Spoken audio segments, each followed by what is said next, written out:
زندگی کی تھکن، دل کی الجھن اور دنیا کے شور میں اگر کسی کو سکون چاہیے تو وہ صرف نماز میں ملتا ہے۔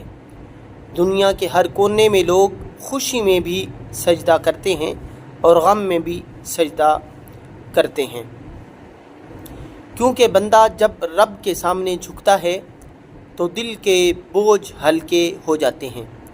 اللہ تعالیٰ فرماتا ہے الا بذکر اللہ تطمئن القلوب، خبردار دلوں کا سکون صرف اللہ کے ذکر میں ہے، اور نماز اللہ کے ذکر کا سب سے بہترین ذریعہ ہے۔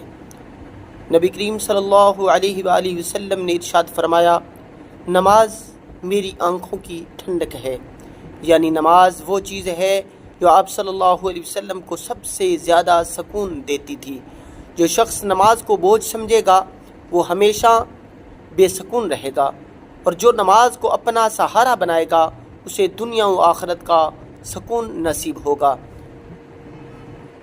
نماز صرف فرض نہیں بلکہ سکون کا راز بھی ہے۔